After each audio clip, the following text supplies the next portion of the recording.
Hey, what's up, babies? There's a lot of points during a wedding that can be difficult to navigate. And I think that brides and grooms are becoming way more knowledgeable about weddings, and they're starting to explain things in the right way. For us at SCE, it's probably stuff that we've been doing forever, that if your DJ's a little bit newer to the game, then maybe they don't know. So I was thinking we would spend some time and just kind of talk about a wedding flow all the way through, and just all like the little things that end up being the biggest things. So let's check it out. How about it? Come on, babies. All right, so number one for me is go over everything. What do you mean everything? Everything! Understood. And have what we call a finals meeting or a planning meeting, as it's more commonly referred to. You need a form that you follow, that you make sure you hit all your points. For me, I add new stuff every single time I edit that timeline. Every single wedding I plan, I'm trying to add like a new piece of information just to make sure that I'm tightening myself up every single time, you know? So for me lately, that has been adding little spots for the photographer, the videographer, the planner, the officiant's name, the venue contact even. We have to talk to a lot of people throughout the day, so it's great to have a place where you can just access them all the time. The planning meeting, of course, is an opportunity to uncover any problems that you may not see ahead of time. And that's why I keep adding to the form, just in order to increase the chance that the problem gets avoided early on. So as the company SCE, we have online planning forms that you can plug all the information in. And there's a lot of fun little boxes that you can fill stuff into, sort of just like miscellaneous notes and comments for the wedding party. Like in there, they sort of just explain how they want to get introduced, how one bridesmaid isn't a maid of honor, but she's in the maid of honor section, you know, stuff like that. Also, there's a real big thing, which actually prompted this entire video, which is if you would like us to do custom introductions, music/announcements, etc., we request that the details be provided by the names in the text area below. So the couple didn't do exactly that.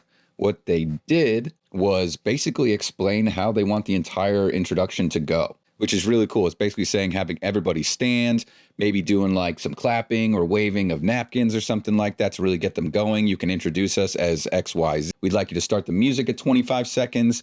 And while you say now introducing for the first time, and then as soon as I say their name, of course, the beat drops. They'd like the bridal party to dance with them for a couple seconds before we announce them going into their first dance. And when we do that, everyone can still remain standing if they are able, of course. It's cool because she's putting a question mark at the end of all this. I know it's she because then I see the groom's name afterward. So she's obviously speaking first person and then third person for him. But I just love the knowledge. Like, she knows exactly what she wants, and we have given her a place that she can put that, which is really cool for me, you know? If we do weddings the exact same way every single time, it's going to be the same wedding every time. That's what exactly the same means, right? So I love when people add their little flair and definitely give me some direction, because that means that I know what I'm doing is absolutely right. I love what I do. I think I do a very good job of doing what I do at weddings with emceeing, you know, DJing and all the planning stuff as well, coordination, yada, yada. But it doesn't change the fact that some people have different tastes, and they may have hired me based on my energy, but they want me to do something a little bit different. And that's totally sweet, because that is how the creativity really starts to flow in our position as sort of like live entertainers, you know? So that's pretty much just like the surface. You guys know how good planning tools are and everything. So that's just basically like the stage zero, okay? So let's jump into ceremony and talk about some little things that you can do. Number one, I always start off by setting up ceremony first.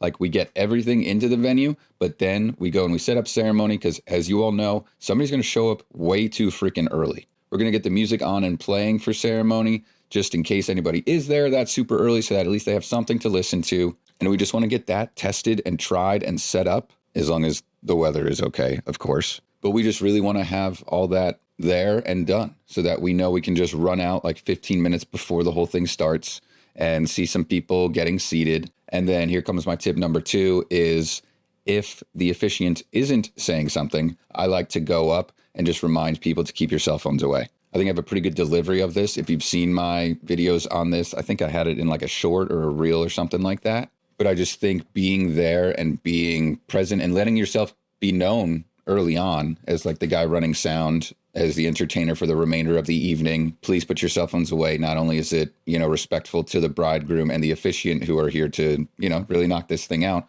but also I would just hate it if your cell phone were to be the one thing that interferes with my microphones to, make everything come crashing down. That don't happen, but, it's fun to threaten them. So that type of ceremony stuff, what we do for all of the introduction songs for the ceremony, right? So you got your parents' processional song, you got the wedding party processional, you got the main processional for the bride or groom as they come down the aisle. For all of those songs, I like to set a point that's like a repeat point. So just in case somebody falls or the flower kids are like lost completely out of their minds. It happens so much. But yeah, just, have a point that you can just hit the cue point on your laptop if that's what you're using. I highly suggest continuing to use DJ software. You don't need a controller or anything like that, but absolutely use your laptop, because I have used iPads. I've used Spotify way back when, and I don't care, man. It ain't worth it. It is not worth it. It works until it doesn't work, just like so many things. Just like these. They work until they don't work. But I also love using this because it's so easy. But yeah, so simply for ceremony, you want to make sure that you cover up any potential issues that you might run into. So really try to visualize like, okay, I am walking to the ceremony. I'm picturing the space. What if the mic drops out? What's your plan? Like, are you going to run up and grab the microphone and check the batteries in front of everybody? Are you going to have a second microphone ready to roll right away? Are you simply going to use a wired mic to avoid that at all costs, like the fear of the wirelessness? What happens if power isn't accessible? Do you have a box that you can get out to the ceremony site if you haven't been there before? Really try to like visualize every potential issue that could possibly happen. So all that being said, I think if you do end up having troubles with your microphones, it's almost best to just completely drop them out. So yeah, uncovering problems is really what the whole week ahead of a wedding is all about. It's like making sure that we're going in with a good mindset, number one, but also a prepared mindset, because success rewards preparation and nothing beats anxiety like preparation. I'm an anxious dude, man. Believe me, I need to be over prepared in order to feel good about stuff. So all that for ceremony, like make sure you have a backup music plan. Even with my laptop in mind, I always have something that can plug directly into my phone. I like to have the recessional song ready on the backup, just in case. So many just in cases. Just always just in case. Protect yourself, Let's see, for cocktail hour, there's not really too much that can be said or prevented, but yeah, just make sure you have redundancies of your music, I guess would be one for cocktail hour. Knowing that you probably, if you have the separate setups, number one, I just always recommend that, especially for cocktail hour, man. It's so hard to like run a speaker from ceremony to cocktail hour. If you have to use that same speaker over at your main setup too, like you're dripping sweat as you're supposed to be lining people up, it's too much. It's too much. Do yourself the favor, go out, buy an Everse 8, Everse 12. There's so many battery-powered speakers now, you got to have something in your arsenal to be able to help you at a time like this. Again, this is all stuff as new DJs you can strive for. But as someone that may consider themselves a full-time professional DJ, my Everse is sitting right here. I don't want to move the camera because I don't want to lose this locked in, setting so that I can edit easier. But it is sitting right here. I'm picking it up. Hold up. Look, right here. Here it is. It's literally sitting inside a milk crate. How DJ am I? So yeah, cocktail hour. I don't know if you're live mixing, make sure everything's just tested. Someday I'd really like a super simple microphone setup just to have to plug into a cocktail speaker so that I can also make announcements that we're moving in to the reception hall. But at the same time, I feel like that's just a lot of directing people around. So I don't know. Are there any things that could go wrong at cocktail hour? Maybe it's not loud enough. Maybe you need like 2 speakers or something like that. I don't know. Let me know. Let me know if I'm forgetting something. But anyway, let's get into the reception now. How about it? What's up, babies? I just wanted to jump on real quick and say thanks for watching the video this far. If you have, I'd really love it if you could like, subscribe if you are not already to the channel. I wanted to announce some pretty big news for me too. We have reached that point where we can now have memberships on the channel. So I'm starting things off pretty easy with one simple tier. But what that's going to do is get you a number of additional benefits to the channel. So number one, I'm just going to prioritize members on everything, whether it's comments or requests or anything like that. Also, you're going to get my emotes, which are all kind of transferring from Twitch. So I'm really excited to see all that happening. But also there's going to be an integration to my shop eventually, so you can get my cool merch, as well as the biggest benefit of them all, I'm going to be releasing some more in-depth, way deeper videos on my thought process. I just think there needs to be like a little bit of a barrier of entry to get those videos. So that's why they're going to be in the members only section. So yeah, I mean, just by being here, just by liking and subscribing, I love you. I do. But I've been putting a lot of work into this. So if you do want to support the channel, if you want to support me and this office and this little family that we have, then I really appreciate it. But enough about that. Let's get back to the video. Thank you guys so much for being here. I appreciate you. So the reception, this is the money maker, right? We start off with introductions. So we as a team, we start off by inviting everyone into the reception hall. We still have a few minutes normally before all of the wedding party is, even present to be able to be lined up. Let's just use Teddy as the example, right? So Teddy's live mixing, which number one, keeps the energy flowing from cocktail hour versus them walking into just like a whatever playlist, So we really like to inject energy right as they walk in the room. I jump on the microphone. I request that people find their seats, stay near them, just so that we can stay on time for our program.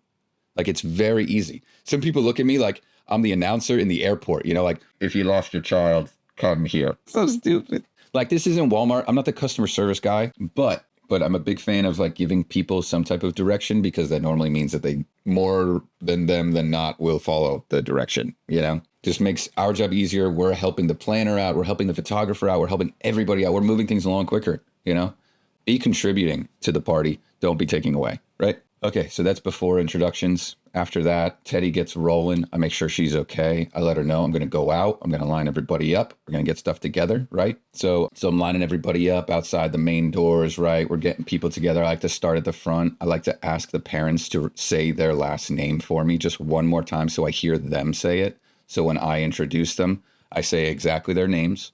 And I say, does that sound perfect to you? And they say, yes, it does. It's like, perfect. So you're the first people walking in. So that means you set the tone of this entire introduction. Or you can be the most forgetful. That's totally fine too. Whichever you want to do, just know. Lean one way or the other, right? Talk to the second parents. Do the same thing. You're coming in second, right? You're going to be right after them. So if they fall flat, then that gives you a chance to really raise a roof, right? Or do whatever you want. That's fine. We're here to have fun, And then I get to the wedding party. I'm like, what's up, wedding party, right? They're fun. They're a little bit younger. They're all, they got like a Surfside in their hand. This guy's got like 2 Coronas. He's like, can I walk in with a drink? I'm like, yeah, I don't care. Take your sunglasses off maybe though, Number one, wait to do your thing until you're at the middle of the dance floor, right? Or wherever the photographer told you to do it. If they're walking in pairs, just know that we're going to keep things moving. So I might be saying somebody's name while you're still doing your little dance. Just do your thing. Just do your thing, right? At the end of the day, they're not here for you. They're here for them at the end of the line. So we're going to get to them. So we get through everybody. I like to walk right down the middle of the line and say names. Like if they're in pairs, if they're in groups, I meet with them individually and just say all their names, make sure everybody's present and accounted for. Are we missing anybody? No? Cool. Sweet. On to the couple. All right, you two. You ready? Let's start at the top. We got this song for the parents. I'm introducing the parents of the bride, XYZ. I'm introducing the parents of the groom, ABC. We're moving on to our wedding party. The entire wedding party is coming into this song. We have this pair, that pair, and then our maid of honor and best man coming in right before you two as our VIPs. We bring the music down. See, friends and family, at this time, if you're able, please rise up out of your seats. It is my distinct honor and privilege, right before your very eyes, to introduce the newest couple in the entire world. Ladies and gentlemen, Mr. and Mrs. QRT. So I say that to them, right? I say, all right, and then we have your instructions.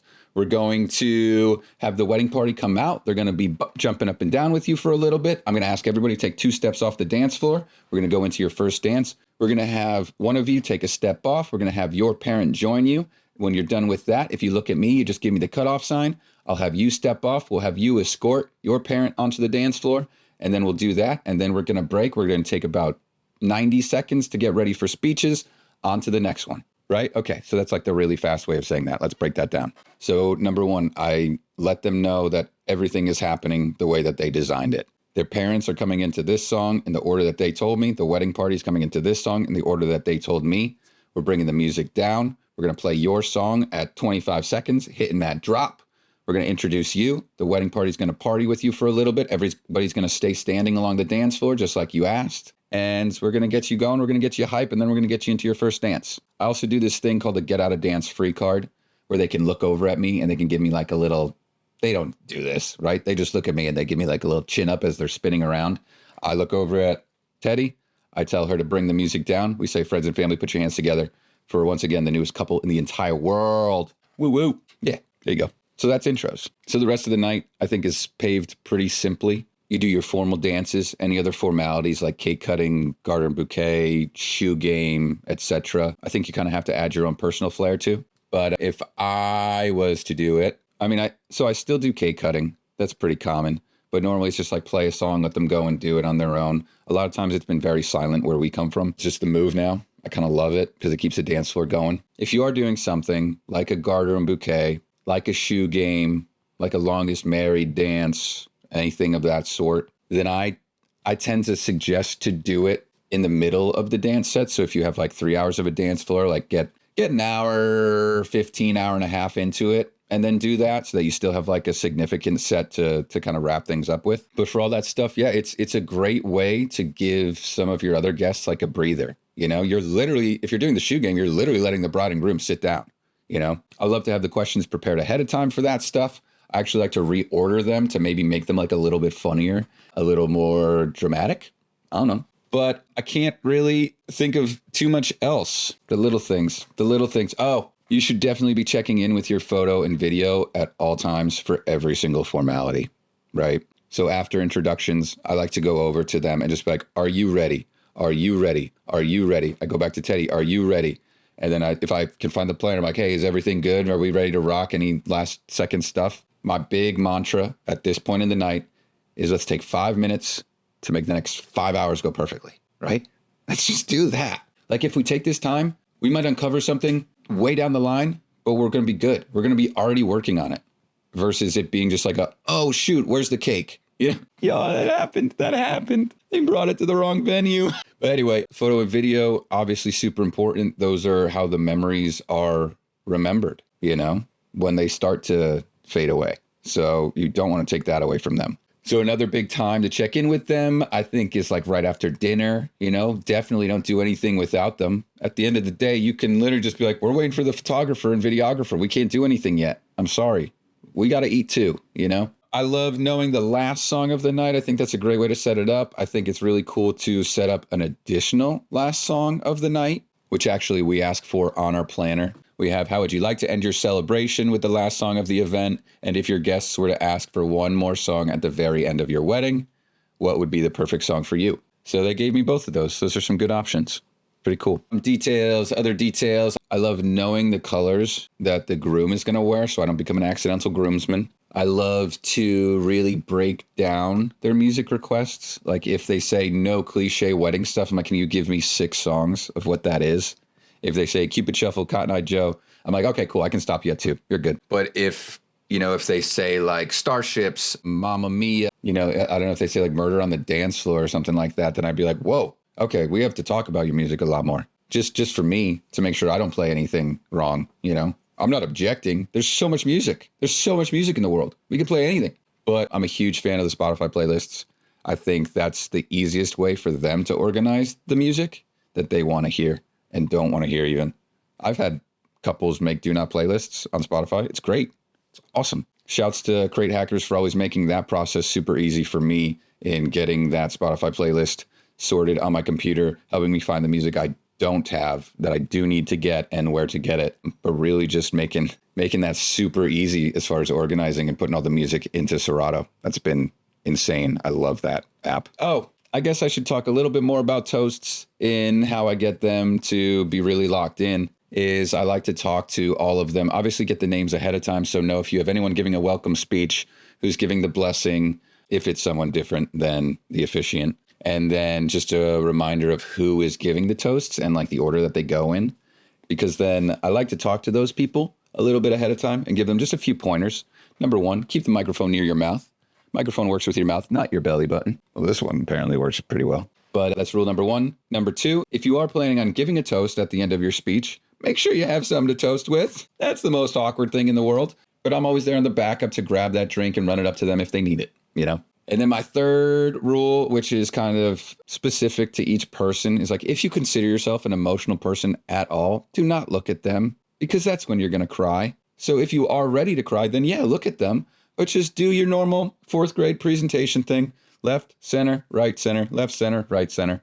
Don't look at people. Just look up and out. You're going to be all right. And if they do anything to embarrass themselves, I always offer to trip, fall, break my teeth, bust my nose wide open, bleed all over the place, and make them forget about them instantly. I've never had to do that, thankfully. So I think that's going to do it for tips as far as like the little things being the big things. Yeah, I don't know. I'm sure that there's stuff I've missed, so you can kind of expect a volume 2 at some point, but I really want to just get all this stuff done. Do a nice little talking head video for you and really hopefully just provide some more knowledge. I've been having some younger DJs, some newer DJs, some people that are DJs for a long time but are jumping in the wedding world, reaching out and asking me some of these questions because I've seen some of the tip videos that I've been doing. So I really like to do these.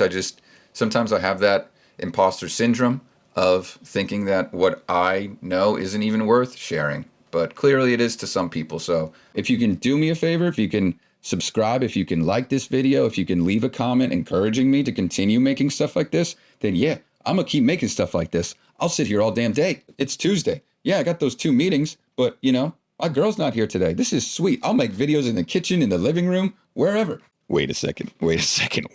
But the point I'm trying to make here is I love your support. If you could continue to do that, it'd be amazing. I am going to keep making the videos regardless, but you guys being here means so much to me. So I truly appreciate you. Thanks for coming out and checking this video out. Let me know what I missed. If you have any tips, please leave them in the comments. I think we can kind of build this community a little bit around helping each other. Yeah, shouts out to you. Appreciate you. See you next time, babies.